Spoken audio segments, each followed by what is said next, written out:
Shalom saudara terkasih di dalam Tuhan Yesus. Kita ada di minggu yang kedua di bulan Juni ini, di pertengahan tahun 2024. Kita yakin percaya Tuhan yang sama, Tuhan yang bekerja di awal tahun, di pertengahan tahun, dan sampai kita akan mengakhiri tahun 2024, 6 bulan ke depan. Mari kita siapkan hati untuk menerima firman Tuhan. Bapa, di dalam nama Tuhan Yesus, kami bersyukur kami tidak berjalan sendiri. Roh-Mu ada beserta kami, di dalam kami berkarya bekerja, menuntun kami ke dalam setiap jalan-jalan-Mu, rencana-Mu, kehendak-Mu. Terima kasih Bapa. Mari singkapkan firman Tuhan ini kepada kami yang mendengarkannya maupun hamba-Mu yang sampaikan. Jadikan kami semua pelaku-pelaku firman Tuhan. Terima kasih Bapa. Nama Yesus ditinggikan, dimuliakan. Kami bersyukur di dalam nama Tuhan Yesus. Amin.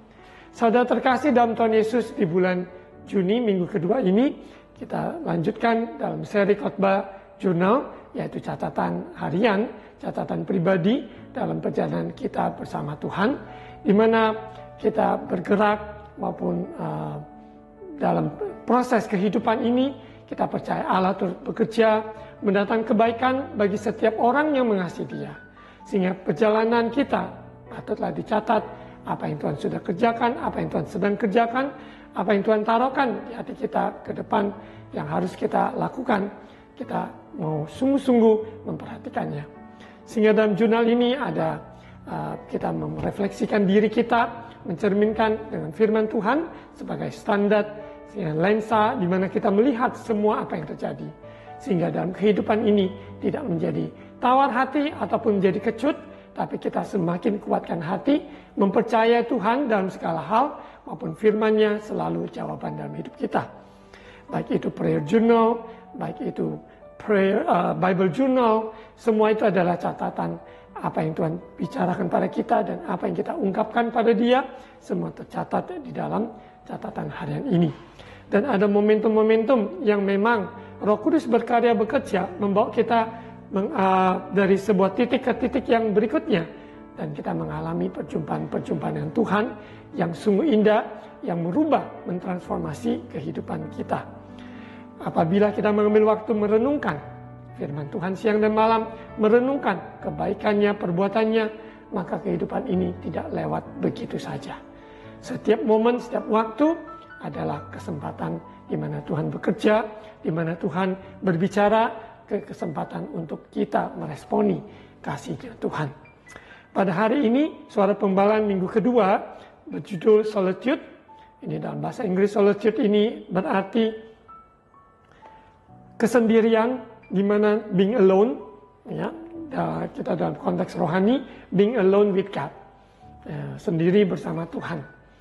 Dalam kesibukan kita sehari-hari, tentunya kita solitude bukan berarti kita mencari kesepian, tetapi orang yang sendiri bersama Tuhan, ya, ambil momen-momen waktu tersebut untuk berdiam, ya, untuk izinkan, untuk mendengarkan, sehingga kita bisa mempunyai kepekaan.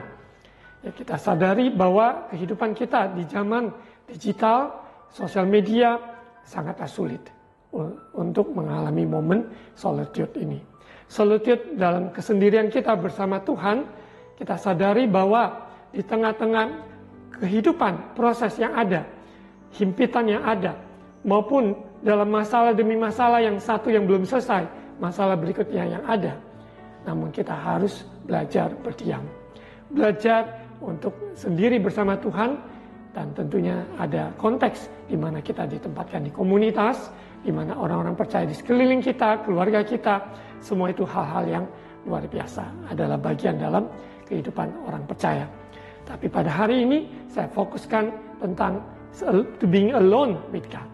Being alone with God ini, yaitu solitude ini, kita dilatih untuk mempunyai kepekaan. Ya, latih kepekaan karena kebisingan suara-suara yang ada di sekitar kita, bahkan suara hati kita seringkali mengganggu, menghambati apa yang Tuhan bicarakan. Dari solitude inilah, yaitu perenungan-perenungan kita terima, kita alami, ya, dari solitude ini, dan kita menarik diri dari semua keramaian yang ada, kita berdiam bersama Tuhan. Ya. Jadi ini seperti juga bisa ambil waktu solitude, bukan dalam satu hari, bisa ambil waktu di pagi-pagi hari, ya, ataupun di saat-saat saudara mengambil cuti untuk bisa ke bukit doa atau menyendiri di sebuah tempat di mana saudara menghabiskan waktu dalam berdoa, berpuasa, mengambil waktu solitude ini bisa jangka secara periodically, ya, dan juga saudara bisa mengambil setiap hari, ya, karena solitude ini adalah sebuah bagian dari pengembangan kerohanian kita bersama Kristus, sehingga kita mempunyai waktu pribadi bersama Tuhan, ya, bukan harus berkata-kata dalam doa itu. Jadi solitude adalah bagian dalam doa, bukan harus berkata-kata, tapi sebuah ketenangan berdiam, ya, berdiam untuk izinkan Tuhan berbicara pada kita, maupun dalam perenungan, dalam pembacaan firman, dalam keheningan, dia ada, dia berbicara dengan suara yang begitu lembut. Tanpa keheningan tersebut, kita akan terbawa dengan hiruk pikuk dari dunia ini, dengan semua target, kuota, dan hal-hal yang perlu kita kejar dalam dunia, ya, dalam hal yang memang pada tempatnya. Sebagai seorang murid, seorang pekerja, seorang ayah, seorang ibu, mempunyai kesibukan yang menyita, mengambil waktu, karena itu adalah sebuah tanggung jawab. Namun di balik semua kesibukan kita, ambil waktu, be still, solitude, ya, to be alone with God. Ini bisa berbentuk retret pribadi, ya, keheningan, ketenangan, dan kita akan alami juga namanya pencerahan dari Tuhan, pembaharuan pikiran, ya, perenungan-perenungan yang manis, itu karena kita mengambil waktu, yaitu solitude ini, to be alone with God. Ya, jadi apa yang disampaikan saling berkaitan, saudara, dari minggu pertama bulan Mei, self reflection, Bible journal, prayer journal, maupun juga Haga, perenungan, semua itu adalah bagian kesatuan, ya, juga dengan solitude ini. Karena keheningan ini kita harus mempunyai sebuah sikap, aku mau berdiam bersama Tuhan, I want to be alone with God. Ya, di tengah-tengah kesibukan yang ada, kita mengambil waktu hening. Ambil pause, sela, karena di dalam ritme kehidupan kita begitu banyak tantangan, tuntutan yang ada. Dan semua itu sah-sah saja. Namun kehidupan kita, di balik semua itu, kita perlu, yaitu ketenangan. Kita perlu keheningan, yaitu bersama Tuhan. Mazmur 46 ayat 10, kita baca Mazmur 46 ayat 10. Diamlah dan ketahuilah bahwa akulah Allah, aku ditinggikan di antara bangsa-bangsa, ditinggikan di bumi. Tuhan semesta alam menyertai kita, kota benteng kita ialah Allah Yakub, Selah. Kalau bahasa Inggrisnya adalah be still and know I am God. Ya, gejolak, gelora yang ada, maupun semua perasaan pikiran kita berkecamuk, tapi kita berkata pada diri kita untuk tenanglah, ya, badai yang ada, tenanglah, diamlah, ya, redah, supaya kita sungguh-sungguh alone with God. Ya, jadi ini perlu latihan, ini tidak semudah itu, apalagi orang-orang yang biasanya bawaannya adalah aktif, yang selalu go, selalu pergi, selalu berbuat, melakukan sesuatu. Dan ini waktunya untuk ambil sela, ambil pause. Kita bisa tarik nafas, kita sungguh-sungguh mau berdiam, be still, sehingga Tuhanlah yang menghibur, melayani kita, menguatkan kita. Ya, orang yang sedang mengalami kesusahan hati, kekecewaan, sakit hati, luka, izinkan Tuhan membalut. Izinkan Yesus kasihnya, kuasanya memulihkan jiwa yang remuk maupun hati yang terluka, dibalutnya. Jadi di dalam hadiratnya kita sadari bahwa dalam keheningan Tuhan hadir, Tuhan ada, dan Tuhan membalut, melayani saudara. Jadi Dan tengah-tengah seperti itu dikatakan be still and know I am God. Sehingga dalam keheningan tersebut Yesus, dia berdaulat, berkuasa, dia adalah Tuhan Allah kita, dan dia ditinggikan dalam hidup kita, lewat hidup kita di antara bangsa-bangsa. Sehingga ketika kita mengalami, kita mengambil waktu dalam berhening bersama Tuhan, ya alone with God, maka kita juga mendapat kekuatan yang baru, pembaharuan, budi, akal, dan sebagainya, sehingga kita mempunyai energi menghadapi kenyataan yang ada. Ya, untuk itu di tengah-tengah tuntutannya ada, kita menarik diri untuk berdiam di hadapan Tuhan. Ya. Karena solitude ini adalah bagian dalam doa. Jadi doa bukan komat kamit, kata-kata terus, tetapi ada waktunya kita ambil waktu untuk berdiam. Izinkan dia untuk melayani dan berbicara pada kita.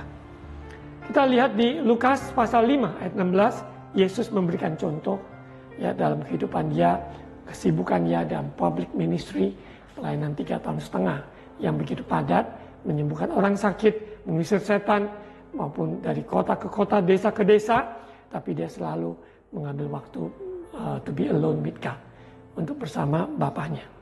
Lukas 5 ayat 16, akan tetapi ia, Yesus, mengundurkan diri ke tempat-tempat yang sunyi dan berdoa. Karena solitude adalah bagian dalam berdoa, yaitu to be alone with God.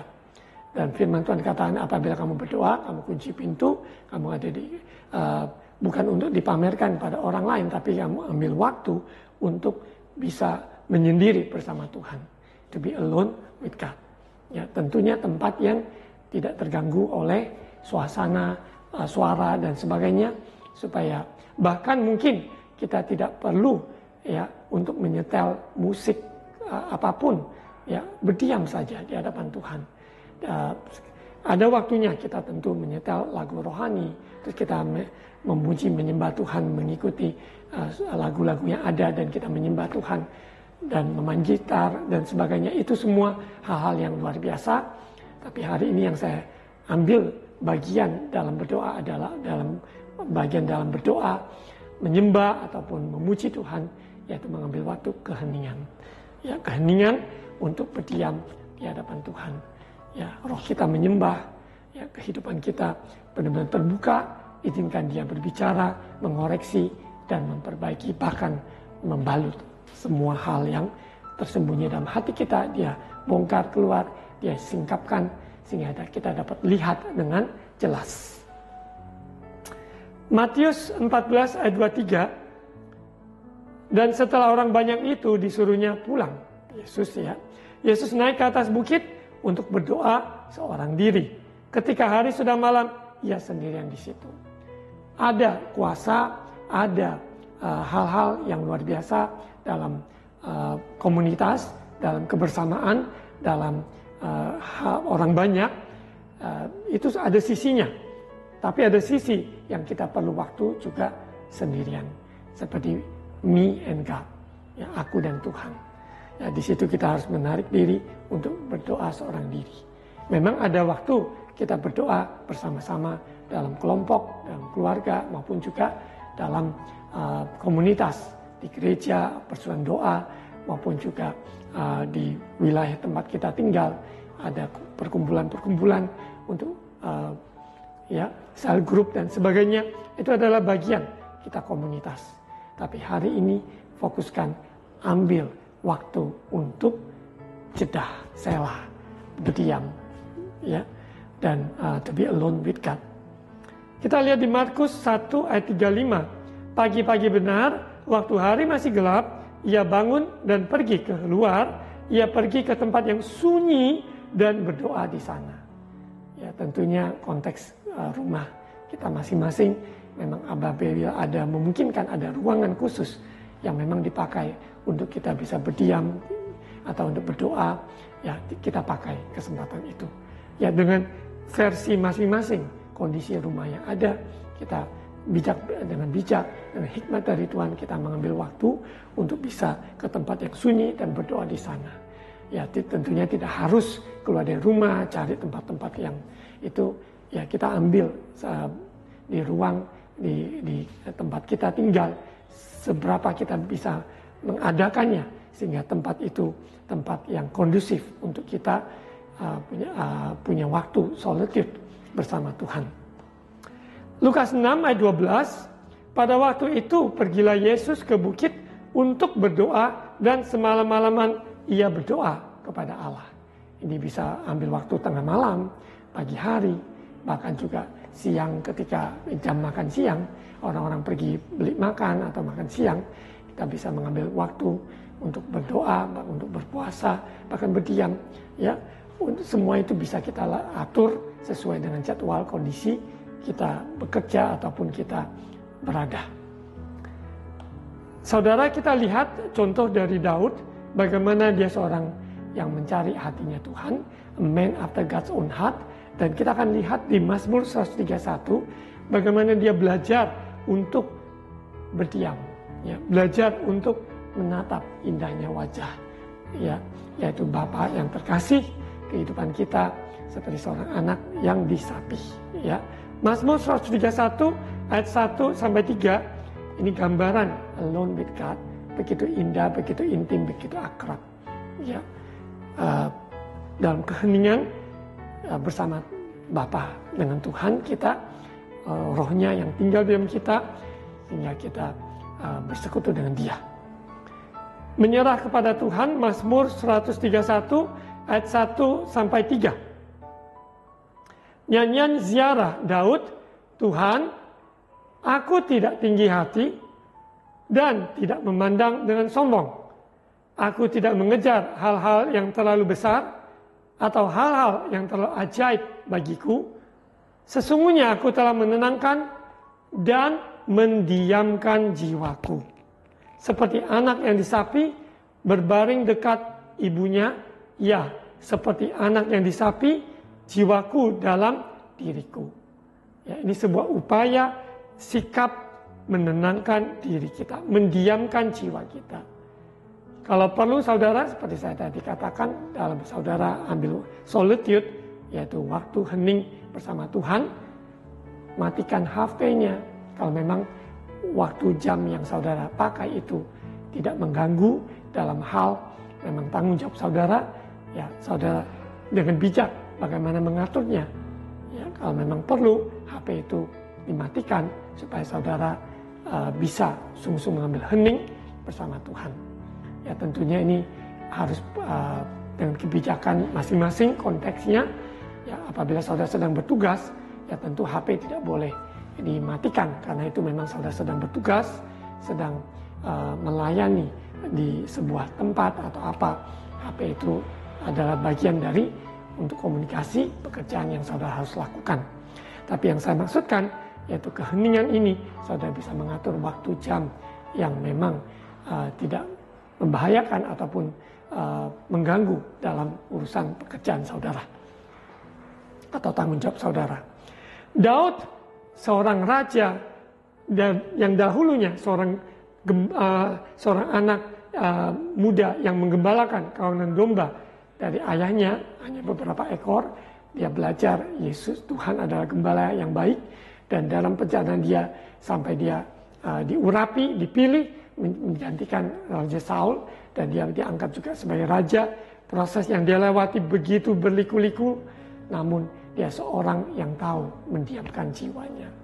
Bagaimana saudara dan saya di tengah kesibukan tanggung jawab yang ada, kita masih bisa mengambil waktu solitude sehingga kita dapat berdiam, ya, mendiamkan jiwa kita yang begitu banyak suara-suara maupun kekhawatiran, ketakutan, yang cemas, semuanya itu melanda kehidupan kita di zaman ini dengan tuntutan, dengan juga sosial media yang kadangkala bisa membuat satu dan yang lain saling membanding-bandingkan, bahkan timbul iri hati, maupun juga kesenjangan sosial dan sebagainya, yang kalau kita memakai sosial media dengan baik, dengan benar, itu akan bermanfaat.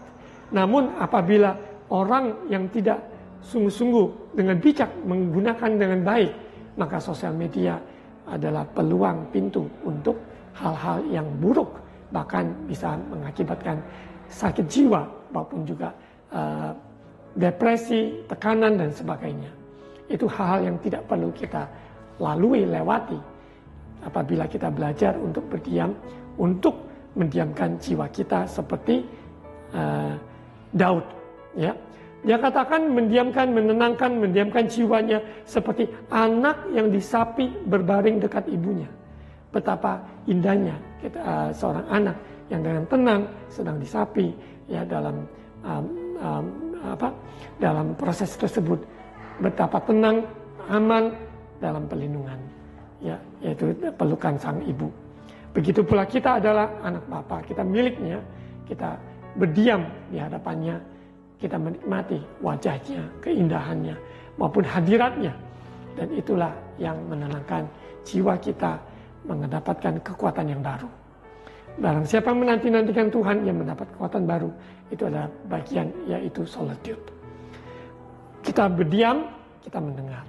Ketika berdiam mendengar, seperti Maria mengambil posisi yang terbaik, ya, dengan tengah kesibukan yang ada. Marta sibuk dan itu ada tempatnya. Namun Maria mengambil posisi yang lebih baik, yaitu berdiam dan duduk di kaki Tuhan mendengarkan suaranya. Ayat 3, berharaplah kepada Tuhan, hai Israel, dari sekarang sampai selama-lamanya. Pengharapan kita tidak ada yang lain, hanya Tuhan Yesus, pengharapan kita yang teguh. Dia tidak pernah mengecewakan dan dia tidak pernah gagal. Sesulit-sulit apapun, bersama dia kita dapat melewatinya, di mana kasihnya, kuasanya, penghiburannya selalu nyata dalam hidup kita.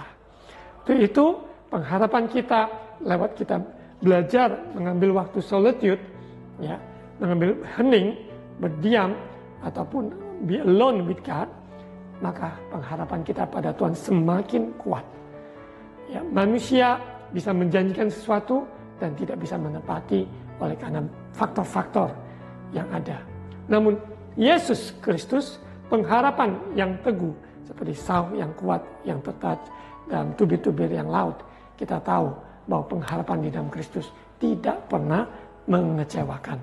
Karena Roh Kudus terus berkarya, memproses kita dalam pemikiran yang benar, yang sehat, jiwa yang tenang, maupun juga kehidupan kita persembahkan, hidup ini, tubuh kita sebagai persembahan hidup kudus dan berkenan.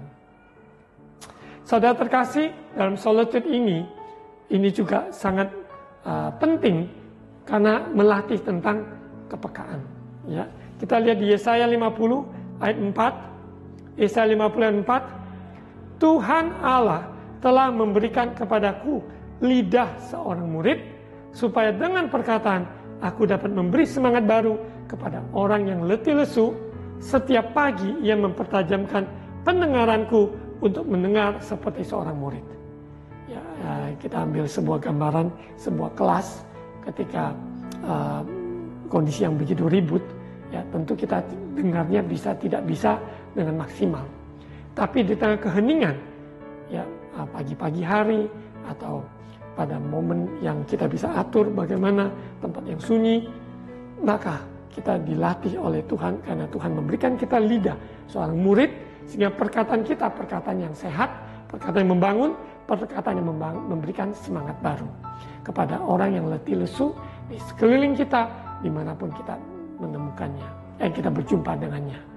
Begitu pula hidup kita, Tuhan memakai orang-orang lain yang untuk memberikan nasihat, arahan, dorongan, semangat, kekuatan baru pada kita yang sedang letih lesu dan berbeban berat. Dan ini perlu proses, saudara. Solitude ini tidak otomatis. Kita harus berjuang, harus minta kekuatan. Roh Kudus tolong, aku mau berdiam. Aku mau mendengarkan. Aku mau memasang telinga. Supaya engkau mempertajamkan telingaku, pendengaranku. Sehingga aku dapat mendengar seperti seorang murid yang sungguh-sungguh mendengarkan, memperhatikan apa yang gurunya sedang jelaskan dan ajarkan. Kita lihat di 1 Petrus 4 ayat 7, saudara. Kesudahan segala sesuatu sudah dekat. Karena itu kuasailah dirimu dan jadilah tenang, be still. Jadilah tenang supaya kamu dapat berdoa. Orang yang tidak tenang tentunya bawaannya adalah keluh kesah dengan kecemasan, kekhawatiran, dan rasa sakit hati. Ya, itu mewarnai hatinya yang galau dan kacau. Pikiran yang bercabang-cabang. Namun kalau kita tenang, jadilah tenang, be still, ambil solitude, waktu yang tenang bersama Tuhan. Maka kita berdoa dapat ungkapkan isi hati kita. Ya, jadi tidak melebar kemana-mana, tapi terfokus dengan hatinya Tuhan. Karena jiwa kita tenang, mendiamkan diri bersama Tuhan, dan kita dapat ungkapkan. Dan Dia ajar kita berdoa. Saudara, dalam ajarkan berdoa, saudara bisa mengambil dari doa Bapa kami. Bapa kami yang di surga, dikuduskan namamu, datanglah kerajaanmu. Tuhan, ajar aku berdoa. Dari rangkaian dari doa Bapa kami tersebut, saudara dapat ungkapkan lebih lagi. Ya, Bapa kami di surga, Engkau Bapa yang sempurna, Engkau Bapa yang baik, Bapa yang ajaib, Bapa yang setia. Dikuduskanlah namamu, namamu kudus, namamu berkuasa, nama di atas segala nama. Setiap lutut bertelut, setiap lidah mengaku. Ya. Datanglah kerajaanmu, jadilah kehendakmu di bumi seperti surga. Semua yang Engkau siapkan, yang ada di surga, supaya kami dapat terima. Alami di bumi ini, seperti di surga. Tolong kami Bapa, sehingga kami mencari perkara-perkara yang di atas, sehingga apa yang Engkau ingin nyatakan kami dapat terima. Dalam nama Yesus. Dan saudara bisa menyelesaikan doa Bapa kami dengan ekspresi dan kekuatan dari Tuhan untuk mengungkapkan maupun doa Bapa kami tersebut. Ya, jadi doa Bapa kami bukan hanya dihafalkan, tapi saudara imankan, saudara hidupi, saudara sungguh-sungguh berdoa berdasarkan doa Bapa kami. Maka dalam kehidupan doa saudara kaya sekali. Ya, jadi bagian dalam kehidupan doa adalah solitude, yaitu keheningan berdiam bersama Tuhan. Kita lihat bahwa sebagai contoh, yaitu seorang Nabi Elia yang tidak asing, penuh kuasa dari tempat maha tinggi, di mana hujan turun maupun dengan dalam kondisi yang kekeringan di Israel pada saat tersebut, tapi juga Tuhan pakai, yaitu Nabi yang Tuhan pakai dengan luar biasa, bahkan membunuh yaitu para nabi-nabi dari Baal dan sebagainya, dan dia menghadapi suatu goncangan di mana Izebel, Raja Ahab, Raja Israel pada saat tersebut, untuk mengintimidasi dia. Ya. Dan kita akan lihat di 1 Raja pasal 19 apa yang terjadi dengan Nabi Elia, yang dia mengalami suatu intimidasi, ketakutan ya, yang menghimpit dia. Dan kita lihat di ayat 9. Saudara bisa baca dari ayat 1 ya, karena waktu saya baca langsung di ayat 9. Allah menyatakan diri di gunung Horeb. Di sana masuklah ia, yaitu Nabi Elia, ke dalam sebuah gua dan bermalam di situ. Maka firman Tuhan datang padanya, demikian, apakah kerjamu di sini, hai Elia? Jawabnya, aku bekerja segiat-giatnya bagi Tuhan, Allah semesta alam, karena orang Israel meninggalkan perjanjianmu, meruntuhkan mezbah-mezbahmu, dan membunuh nabi-nabimu dengan pedang. Hanya aku seorang dirilah yang masih hidup, dan mereka ingin mencabut nyawaku. Betapa ngerinya di mana kita menghadapi ini, dan kiri kanan semuanya banyak yang sudah gugur, namun kita yang masih ada seorang diri yang masih hidup, mereka ingin mencabut nyawaku. Ya, ini adalah ungkapan dari Nabi Elia. Yang kejujuran dia ungkapkan kondisi yang ada. Lalu firman-Nya, keluarlah dan berdiri di atas gunung itu di hadapan Tuhan, maka Tuhan lalu. Angin besar dan kuat yang membelah gunung-gunung dan memecahkan bukit-bukit batu mendahului Tuhan, tetapi tidak ada Tuhan dalam angin itu. Dan sesudah angin itu datanglah gempa, tetapi tidak ada Tuhan dalam gempa itu. Dan sesudah gempa itu datanglah api, ayat 12. Tetapi tidak ada Tuhan dalam api itu. Dan sesudah api itu datanglah bunyi angin sepoi-sepoi basah. Di situ saudara di dalam keheningan, saudara bersama Tuhan dalam stres yang ada, depresi yang ada, ketakutan yang ada, intimidasi yang ada. Elia mendengarkan, yaitu ada bunyi angin sepoi-sepoi basah. Saya kini percaya di tengah-tengah keheningan bersama Tuhan, saudara tidak sendirian. Sebab Tuhan ada dan Tuhan berbicara dengan gentle whisper.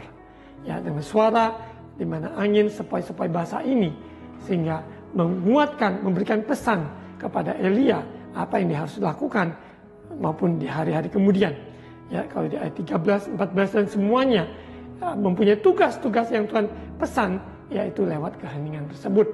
Untuk itu saudara, kita di tengah dunia yang sibuk dan sibuk dan sibuk dan sibuk, kita ambil solitude, waktu untuk berdiam bersama Tuhan, to be alone with God, dan izinkan Dia menyingkapkan banyak hal pada kita, ya, dan kita mungkin juga tidak perlu berkata-kata, tapi dalam keheningan tersebut ada waktunya. Nantinya ada waktu juga kita menyanyikan nyanyian, ada waktunya kita berkata-kata, ada waktunya kita ini dan itu. Tapi yang saya ambil hari ini adalah bagian tentang keheningan. Ya, semoga apa yang disampaikan ini dapat saudara praktekkan, dapat lakukan, sehingga dalam kehidupan saudara, dalam berdoa, kehidupan perjalanan saudara, catatan jurnal saudara adalah penyingkapan-penyingkapan yang Tuhan singkapkan dalam keheningan saudara bersama Dia. Mari kita tutup dalam doa firman ini. Bapa, terima kasih atas firman-Mu, firman-Mu ya dan amin. Di tengah keheningan, Tuhan berbicara, Tuhan menyingkapkan, dan Tuhan sungguh-sungguh membalut mereka hati yang terluka, kekecewaan, kesedihan, ketakutan, kekhawatiran. Tuhan, Engkau kuatkan hati setiap anak-anak-Mu. Terima kasih Bapa, maupun hari ini apa yang telah disampaikan, supaya umat-Mu dapat praktekkan, dapat lakukan dalam kehidupan mereka, dalam kesibukan yang ada, menarik diri untuk berdiam bersama-Mu. Roh Kudus, nyatakan kuasa-Mu di dalam nama Yesus. Yang sakit Tuhan sembuhkan, bilu-bilu menyembuhkan di dalam nama Yesus. Yang lemah dikuatkan, maupun dalam iman, bahkan juga keuangan yang ada. Bapa, Engkau sanggup memelihara, menyediakan setiap keperluan anak-anak-Mu. Namun mereka meminta hikmat. Tuhan berikan hikmat dari atas, dalam hal pekerjaan, dalam hal pelayanan, dalam hal studi, dalam hal apa saja yang mereka sedang kerjakan, jadikan berhasil dan beruntung. Terima kasih Bapa, terima kasih Yesus. Berkati bangsa negara kami Indonesia, Engkau berdaulat atas tanah air kami, dari Sabang sampai Merauke, dari Talot sampai Pulau Rote, lawati dan kemuliaan Allah. Berkati pemerintahan yang ada. Kami serahkan juga gereja-gereja Tuhan bersatu. Engkaulah kepala gereja, tubuh Kristus bersatu, dan nama Yesus dimuliakan, diagungkan, menyambut kedatangan-Mu yang kedua kali. Biarlah umat-Mu dewasa, rohani, takut akan Tuhan, kehidupan yang kudus dan berkenan, dan menjadi berkat. Terima kasih Bapa, terima kasih Yesus.